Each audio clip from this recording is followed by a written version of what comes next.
De volta com a Opinião Cidade, ao vivo aqui pela TV da cidade de São José do Rio Preto, conversando hoje sobre saúde. E neste segundo bloco, sobre um assunto também muito importante e que certamente vai interessar muito a você aí em casa. A Fundação Faculdade Regional de Medicina e o Hospital de Base vão realizar um mutirão de exames preventivos no Dia Mundial do Rim. Dia Mundial do Rim, em comemoração ao Dia Mundial do Rim, nesta quinta-feira, amanhã, dia 12 de março, o Hospital de Base e a FAMERP realizarão de forma gratuita testes rápidos de urina, aferição de pressão arterial e exame para verificação se há alteração da glicemia e medidas antropométricas de pacientes, acompanhantes e visitantes, todos que passarem pelo saguão de entrada da emergência do SUS entre 9 e 15 horas. É isso mesmo, né, doutor? Nós estamos recebendo aqui o doutor João Fernando Piccolo de Oliveira, diretor clínico do Hospital de Base e chefe da hemodiálise do Hospital de Base. Muito obrigado pela sua presença em nosso programa.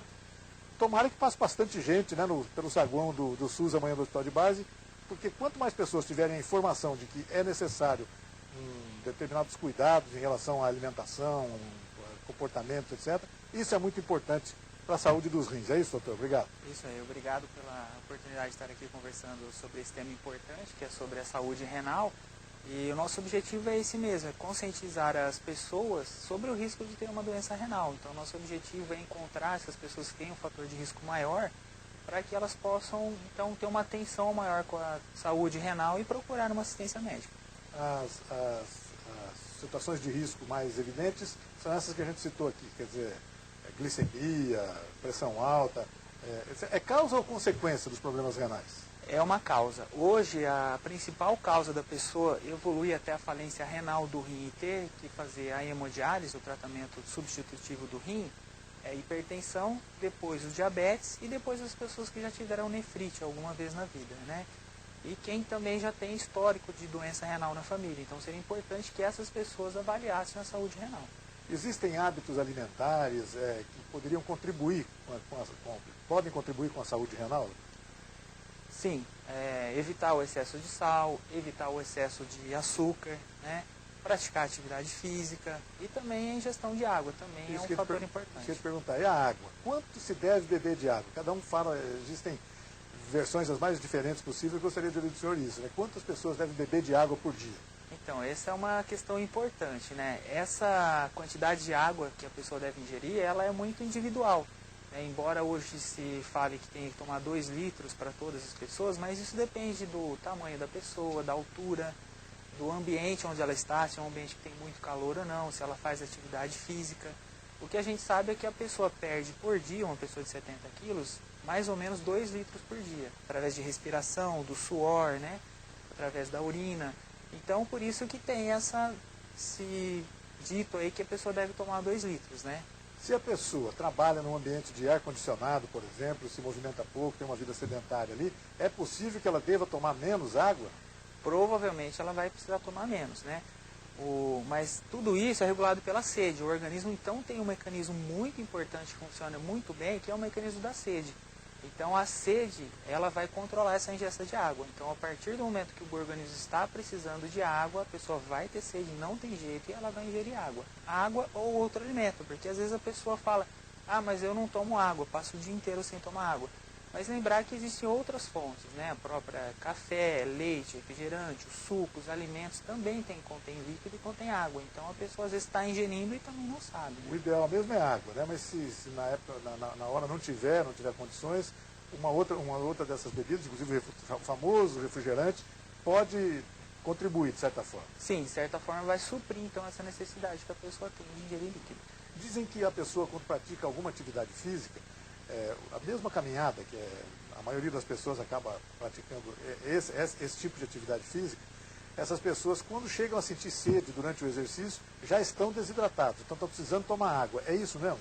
Com certeza, o mecanismo da sede, então, ele funciona, mas a partir do momento que a pessoa tem sede, ela já está desidratada, ela está precisando tomar água. Então, durante a prática de exercício, a pessoa regularmente tem que tomar água, mas não em excesso, né? A gente tem alguns trabalhos científicos mostrando, por exemplo, que maratonista, se ingere muita água, vai ter a hiponatremia, porque dilui o sal que tem no corpo, e isso também é prejudicial, né? Então, isso tem que ser controlado, por isso que é individual. Então, a pessoa tem que repor isso de maneira adequada. O excesso de água também é prejudicial.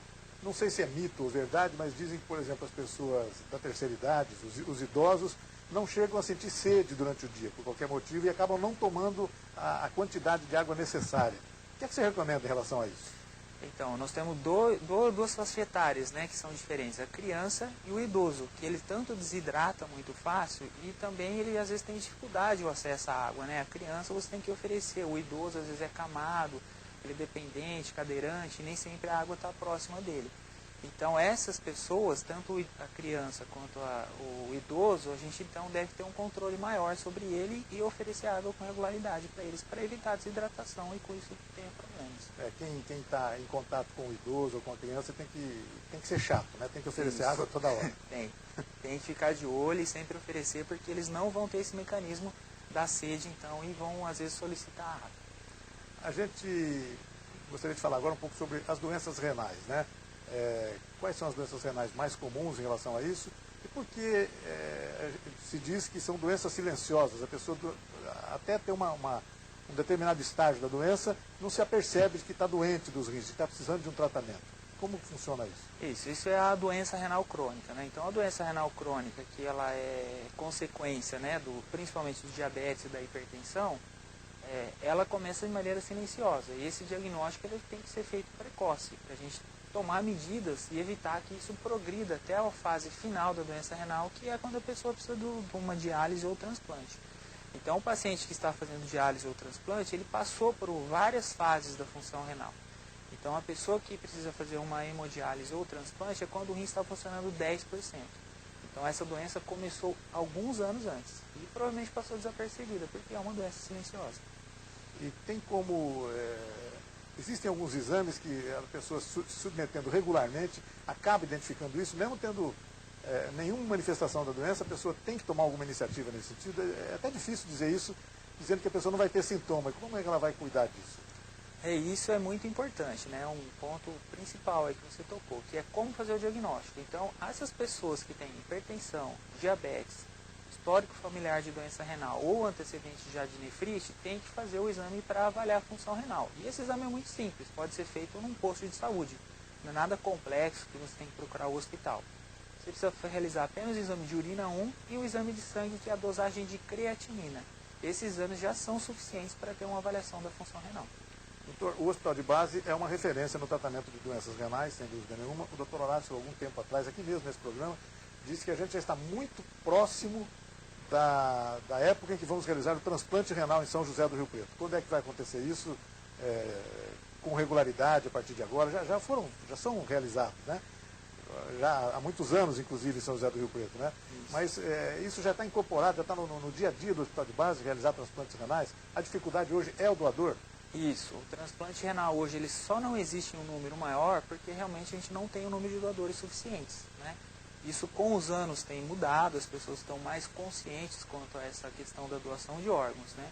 Então hoje realmente ela é uma realidade no nosso serviço. O Hospital de Base, para você ter uma ideia, só esse fim de semana realizou 3 transplantes, um na sexta, um no sábado, um no domingo. Já são milhares talvez não, mas talvez centenas de transplantes realizados ao longo desses anos todos, né? Com certeza, nós estamos com mais de 900 transplantes realizados nesse período. Na casa do milhar já. Sim, isso é muito bom. Estamos podendo salvar vidas, porque o transplante ele salva a vida. E a sobrevida depois do transplante, a pessoa chega a levar uma vida quase normal, né? Muito próximo do normal, não é isso? Com o transplante a vida é normal, porque a pessoa não tem mais dependência de fazer restrição de líquido ou dieta e ele tem uma vida saudável. A hemodiálise demanda um sofrimento muito grande por parte das pessoas, né? Diria, sacrifício grande do paciente, né? Mas é a saída enquanto não se faz o transplante, é isso, doutor? Isso, a hemodiálise é um tratamento de substituição do rim, enquanto você não pode fazer o transplante. E realmente, a pessoa que realiza hemodiálise ou a diálise peritoneal, que é feita em casa, ela tem algumas restrições, principalmente em relação à alimentação e à ingestão de líquido, porque a pessoa num estágio mais avançado da doença, ela não tem diurese, ela não urina. Então, tudo que ela ingere de líquido fica no corpo e só vai ser retirado durante a máquina. E o outro problema é que a pessoa fica dependente de uma máquina. Então, qualquer viagem que ela tenha que fazer fica muito restrita. Ela só pode viajar para um lugar onde existe o tratamento através da hemodiálise. Eu estou lendo aqui uma informação sobre essa referência do Hospital de Base no tratamento de doenças renais, né? O HD trata cerca de 300 pacientes renais e realiza mais de 3.600 hemodiálises por mês, é um número alto, né? O ambulatório de especialidades realiza por ano cerca de 6.000 consultas, que demonstra a importância da instituição, não só para o interior paulista, porque na verdade deve vir gente aí não só da região, mas de outros estados, etc. Realmente chega a ser um orgulho. Nós estamos aqui comentando agora há pouco sobre o aniversário, né, de São José do Rio Preto. A cidade vai comemorar 163 anos. E o Hospital de Base é uma instituição que desperta orgulho e presta benefícios muito grandes para a saúde da cidade, né? O Hospital de Base, ao longo desses anos, realmente tem um destaque na prestação de serviço à saúde, não só de São José do Rio Preto região, como do estado também, né? Então, não só na área de terapia renal substitutiva, mas todo o complexo hospitalar do hospital hoje é destaque no interior de São Paulo, né? Isso aí realmente enche de orgulho o cidadão de São José do Rio Preto. E está se investindo bastante nessa questão, né? A informação aqui agora é que o Hospital de Base acaba de adquirir 20 novas máquinas de hemodiálise, né?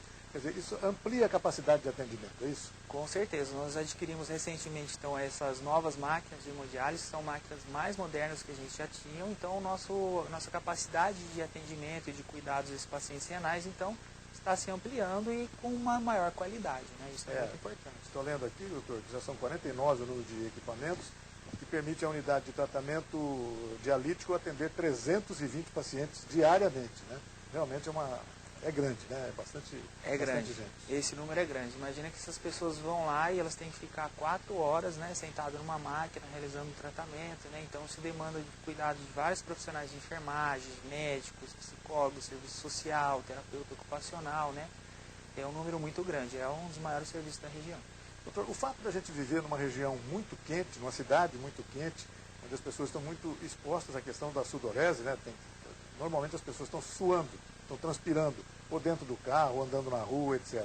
De alguma forma, isso contribui para o agravamento da doença renal, ou não? Não tem nada a ver uma coisa com outra? Não, de certa forma, porque em termos de doença renal crônica não, porque os principais fatores são a pessoa ter o diabetes ou hipertensão. Mas, por exemplo, no caso de nefrolitíase, de cálculo renal, aí sim, né? Porque a pessoa vai ficar desidratada, não vai ingerir a quantidade suficiente de água, e com isso tem um risco maior de ter cálculo renal. Então, no caso do cálculo renal, a gente sabe que as pessoas que vivem em ambientes mais quentes, zonas tropicais, que é o nosso caso aqui, existe uma incidência maior de cálculo renal na população. O cálculo renal é uma coisa que muita gente convive com esse inimigo dentro do próprio organismo, né? E aí, como se previne o cálculo renal? É uma questão de alimentação aí, né? Tem alguma coisa a ver com isso? O que é que causa o cálculo renal? Já tem gente que diz que semente de tomate, de goiaba tem a ver com isso, ou não, doutor? Tem alguma coisa científica a respeito disso ou não? O cálculo renal ele é muito comum na população. Hoje, na população, cerca de 10 a 15% tem cálculo renal, então ele é muito prevalente. Em 70% dos casos, nós temos uma causa, um fator, né?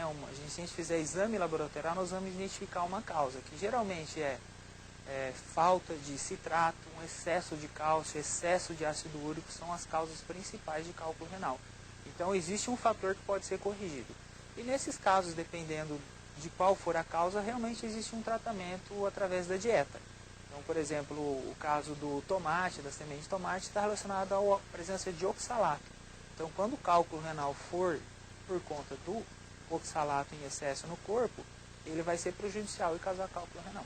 Tá certo. Eu vou pedir a sua permissão para a gente fazer um rápido intervalo no nosso programa e a gente volta daqui a pouco para o terceiro e último bloco da Opinião Cidade, conversando hoje com o Dr. João Fernando Piccolo de Oliveira, diretor clínico do Hospital de Base e chefe da hemodiálise do Hospital de Base.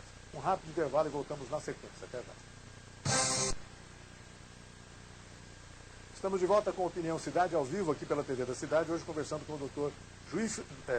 João Fernando Piccolo de Oliveira, diretor clínico do Hospital de Base e chefe da hemodiálise do Hospital de Base. Antes de continuar essa conversa com o Dr. Fernando, eu gostaria de registrar aqui os locais do Brasil onde o nosso programa está sendo visto pela internet. Nosso sistema de monitoramento aqui nos estúdios da TV da Cidade permitem enxergar onde as pessoas estão nos assistindo pela internet. Por exemplo, nesse momento, essa entrevista com o doutor está sendo vista em cidades brasileiras como São Paulo, Ribeirão Preto, Recife, Rio de Janeiro e em outros países, inclusive fora da América Latina, lá na Europa, inclusive. Está sendo visto na Espanha, na Itália, entre outros países. A gente sempre diz que a internet acabou com as fronteiras, né, doutor? Sim, com certeza. Chega em todos os lugares. Bom, as informações dizem que 1 em cada 10 brasileiros tem problemas nos rins. Problemas nos rins não quer dizer exatamente doença renal crônica, né? O que é esse problemas nos rins que afeta 1 entre cada 10 brasileiros, doutor? Isso aí são estimativas que foram feitas, uma pesquisa que foi feita em uma cidade pequena, em Minas Gerais, onde foi dosada a creatinina de toda a população. E através do número que foi encontrado nessa cidade, foi extrapolado então para a população brasileira. Então a estimativa hoje é que nós temos no Brasil em torno de 1.200.000 pessoas com creatinina alterada, com algum grau de disfunção renal. Não necessariamente no último grau de perda de função renal, que seria quando a pessoa precisa fazer hemodiálise, mas então a gente tem esse número alto de pessoas com alteração da função renal. O senhor estava revelando um número agora há pouco no intervalo, né, que entre mais de 1 milhão de pessoas que têm problemas renais no Brasil, que têm problemas nos rins, menos de 10% disso tem que recorrer à hemodiálise nesse momento, é isso mesmo? Isso. Então, e são vários estágios então, que nós temos de doença renal. Um estágio que vai de 1 até 5. O estágio 1 é quando a pessoa tem uma função renal maior que 90%. E o estágio 5, que é a insuficiência renal crônica dialítica, quando o rim funciona menos de 10%. Então é importante frisar que nem todas as pessoas que têm algum grau de disfunção vão evoluir para esse estágio final precisando fazer hemodiálise, né? Então é muito claro isso, porque às vezes a pessoa já fica assustada e fica pensando que vai ter que fazer hemodiálise, preocupada, gera muita preocupação na pessoa. Então realmente hoje nós temos no Brasil 100.000 pessoas realizando tratamento dialítico. Eu estou vendo aqui que depois dos 40 anos de idade, um indivíduo normal perde, em média, cerca de 1% ao ano da função renal. Esse é um número, claro, científico também.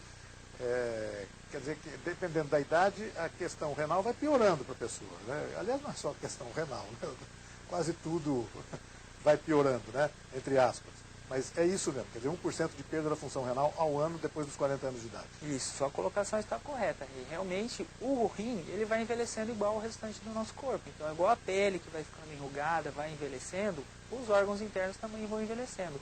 E esse envelhecimento do rim começa a partir dos 40 anos. Então a partir dos 40 anos a gente já começa a perder 1% por ano, né? Então, se a pessoa começou aos 40 anos, tinha um rim funcionando 100%, aos 50 ele vai ter 90%, aos 60 ele vai ter 80%.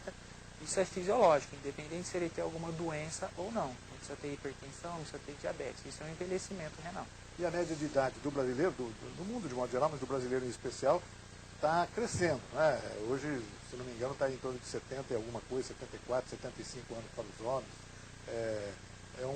Uma idade alta, né? Dizem até que o ser humano foi mais ou menos fabricado por Deus lá para viver até os 30, 40 anos. Depois, vocês médicos, a medicina de modo geral, começaram a prorrogar esse contrato aí.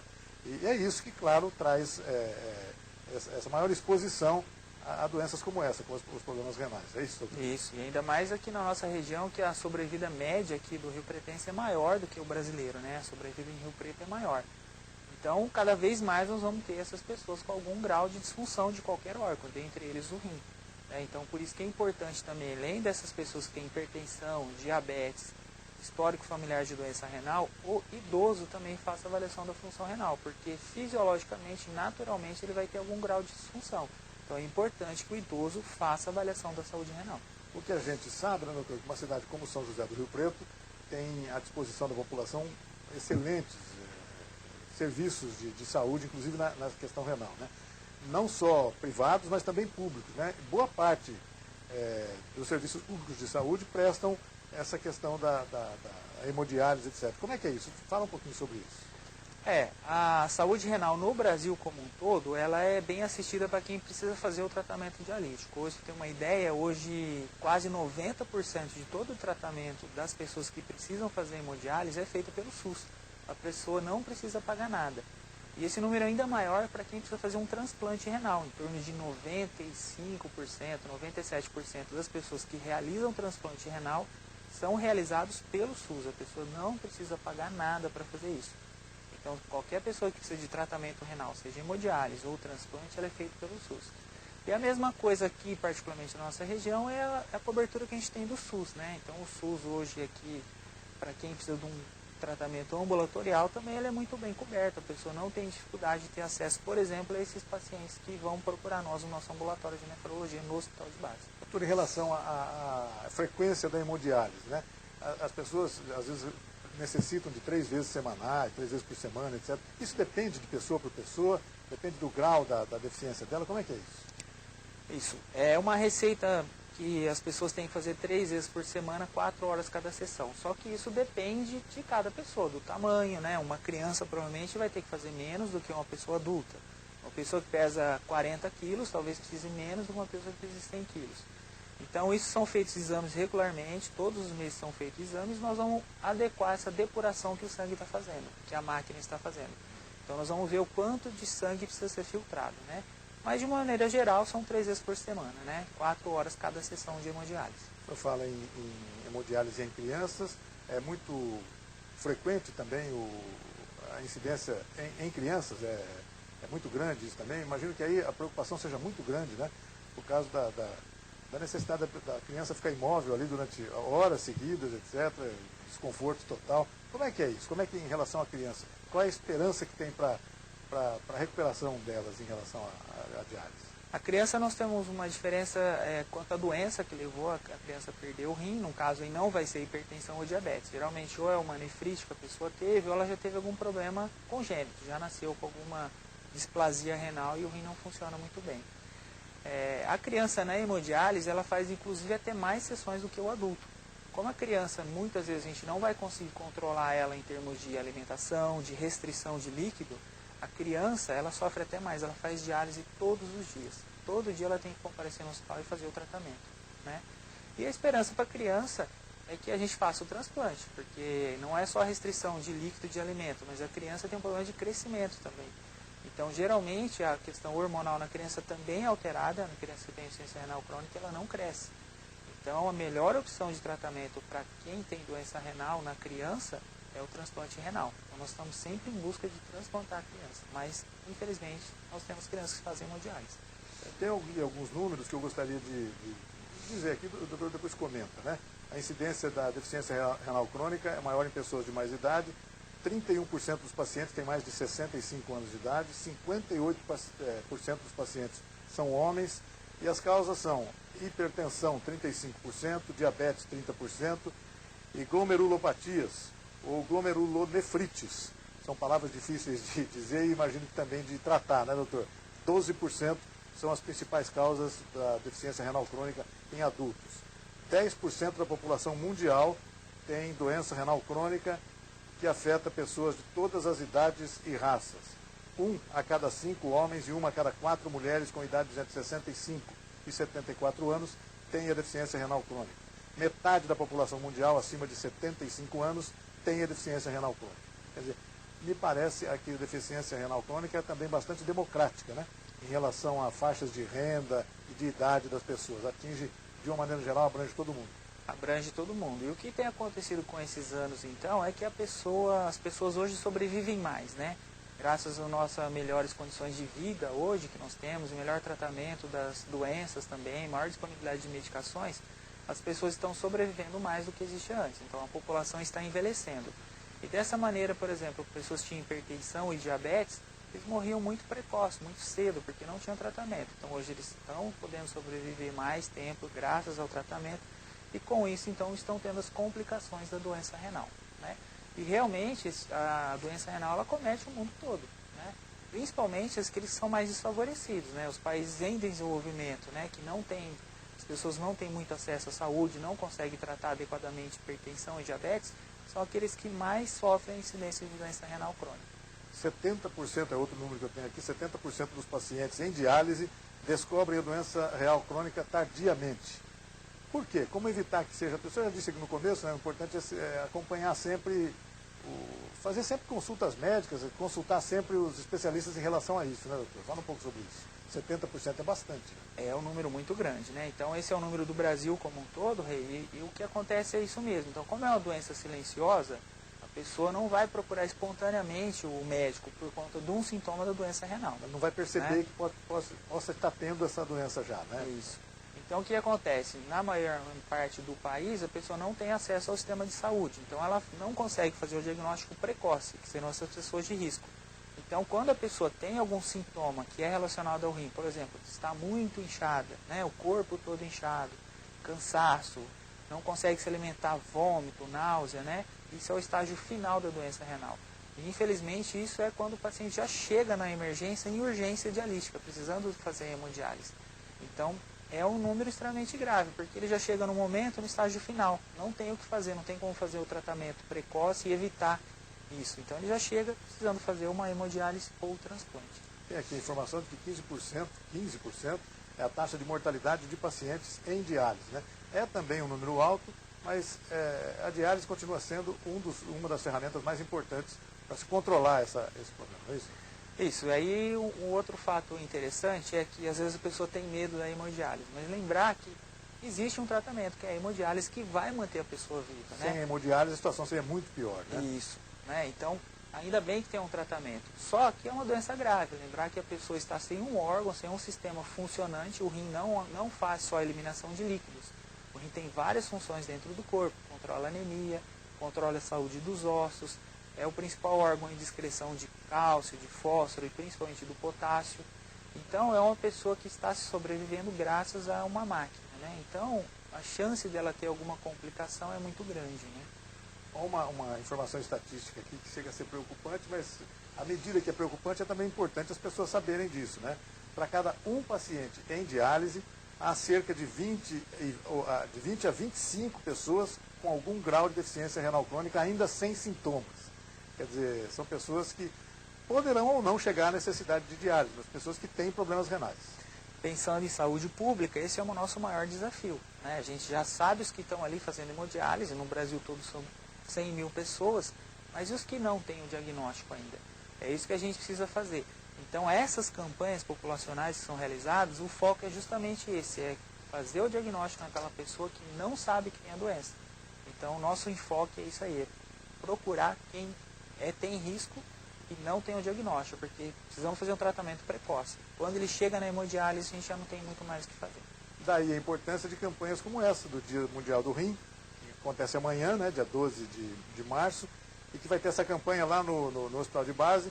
Queria que o senhor convidasse as pessoas, mais uma vez, que se passarem ali pelo Hospital de Base amanhã, absolutamente gratuitamente vai ser realizada uma série de exames, né, de indicações que podem ajudar as pessoas a compreender se tem alguma inclinação para esse tipo de doença, é isso? Então amanhã é o Dia Mundial do Rim. Mais de 150 países vão fazer algum evento relacionado a isso, né?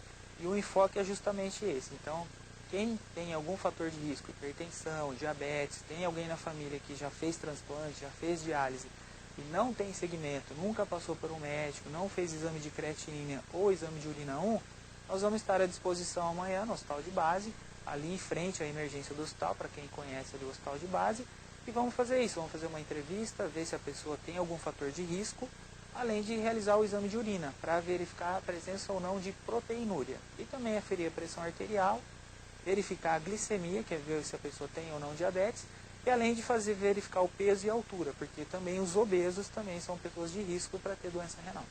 Cuide bem, então, dos seus rins. E tem aqui algumas regras de ouro, 8 regras de ouro, que a assessoria aqui do Hospital de Base nos enviou, e que é importante a gente até comentar rapidamente, doutor. Hábitos alimentares saudáveis. Quer dizer, o excesso de sal na comida é absolutamente cartão vermelho para o excesso de sal, né? Prejudicial para a saúde como um todo, não só para o rim. Controle de peso, que eu já disse agora, a questão da obesidade. Não precisa nem chegar lá na obesidade mórbida, no exagero, não. Na obesidade, de modo geral, é prejudicial, porque pode apontar para outras doenças que podem prejudicar os rins, não é isso? Isso. Além do que a obesidade, ela faz com que o rim filtre mais. Ele dá uma hiperfiltração no rim que é prejudicial. Praticar atividade física regularmente, a gente fala tanto sobre isso, mas nunca é demais falar, né? Sim. Essas caminhadas. A cidade hoje está bem aparelhada para isso, inclusive. Bons espaços para caminhada, etc. A caminhada já resolve, não precisa fazer ser nenhum maratonista, não, né? Pode fazer uma pequena atividade física moderada, já ajuda. Correto. Se fizer uma caminhada com mais de 40 minutos, 5 vezes na semana, já é suficiente. Controle a pressão arterial, beba água. O doutor não quis dizer aqui exatamente a quantidade de água, uma receita para a quantidade, porque não existe essa receita, né? Que isso depende muito da necessidade. da pessoa, né? Fala-se muito em 2 litros por dia, etc., mas deve-se evitar também o excesso de água. O excesso também pode ser prejudicial, né? Então, tome água de acordo com a necessidade, né? Com a vontade, etc. Isso é bastante importante. Com exceção dos idosos e das crianças, que às vezes não têm vontade de beber água. Precisa ser, de certa forma, monitorados por outras pessoas, é isso? Correto, é isso mesmo, né? A não ser que realmente tenha uma indicação médica que o médico oriente a tomar esses 2 litros ou até mais, né? Mas para a população geral que não tem doença, não existe essa regra mesmo. Dizem que um bom indicador para isso, a questão da água, doutor, é que a urina só deve ser um pouquinho amarelinha de manhã, na primeira vez do dia. Nas outras vezes do dia, ela deve ser clarinha, branquinha. Esse é um indicador, é por aí, mas não deixa de ser um modo de aferir se a pessoa está bebendo água, né? Isso é muito bom, na prática é um bom motivo, assim, para a gente ver se a pessoa está bem hidratada ou não. Então a urina ela tem que ser mais clara, parecida mais com uma champanhe, e não parecida como um suco de laranja, aquela urina mais escura, né? Então tem que ficar nesse meio termo, né? Não pode ser tão escuro igual um suco de laranja e também não pode ser totalmente transparente. A pessoa, nesse caso, está tomando água demais. Então tem que ser mais ou menos igual um champanhe. Tá certo. Bom, não fumar, a gente já fala tanto sobre isso, mas é sempre uma regra de ouro, né? Que não é só para o rim, né? Na verdade é para uma série para todo o organismo da pessoa, né? Não fumar é essencial. Sim, prejudica todos os órgãos e principalmente o fumo prejudica a vascularização, então as artérias e as veias, e com isso pode também comprometer o fluxo de sangue para o rim. Eu já ouvi dizer, se noticiou algumas vezes que uma das consequências do hábito do tabagismo, né, de fumar, são doenças renais, quer dizer, acaba afetando o rim diretamente. Você explicou exatamente por que agora, né? Afetando a vascularização, acaba prejudicando o funcionamento do órgão, né? Isso, então as pessoas que são tabagistas aí que fumam há muito tempo, eles comprometem toda a circulação, né, principalmente os membros inferiores, as pernas, e também isso acontece no abdômen, prejudicando a vascularização do rim. Bom, outras coisas aqui, não tomar medicamento sem orientação médica, impressionante como ainda tem gente que faz isso, mas é importante registrar isso. Se for diabético ou tiver histórico de diabético na família, controlar a glicemia regularmente, e qualquer desses fatores de risco, como diabetes, hipertensão arterial, obesidade, doença cardiovascular, histórico de deficiência renal crônica na família, faça acompanhamento com o médico e avalie regularmente a função dos rins. É isso mesmo, né, doutor? Gostaria de aproveitar esse momento final para o senhor reforçar o convite para as pessoas, nessa campanha do HB, fazer esses exames que podem ajudá-los a identificar algum problema nos rins. Então amanhã, 12 de março, Dia Mundial do Rim 2015, estamos lá avaliando, então, fazendo essa avaliação populacional, né, das pessoas que passarem por ali. Nós vamos então verificar a pressão arterial, verificar a glicemia, verificar o peso, verificar a altura e realizar o exame de urina 1. Através do exame de urina 1 nós podemos já identificar se a pessoa tem alguma doença renal. E esses que tiverem doença renal, então nós vamos aconselhar a procurar a unidade básica de saúde para que possa ser uma avaliação mais completa, então, da saúde renal. Doutor, muito obrigado pela sua presença em nosso programa. Sucesso na campanha de amanhã, Dia Mundial do Rim, né, em São José do Rio Preto. Sempre que o senhor quiser, volte aqui para a gente conversar com dicas, com informações que são tão importantes e valiosas para as pessoas que estão nos vendo. Obrigadão pela presença. Obrigado pelo canal 16, pela oportunidade de poder falar com seus ouvintes e esclarecer a doença renal. Conversamos aqui com o Dr. João Fernando Piccolo de Oliveira, diretor clínico do Hospital de Base e chefe da hemodiálise do HB. Nós agradecemos a ele e a você também que nos acompanhou em casa em mais essa edição do Opinião Cidade. Desde já, você está convidado a estar conosco novamente amanhã, a partir das 12 horas, aqui na TV da Cidade. Até lá, um forte abraço a todos. Tchau, pessoal.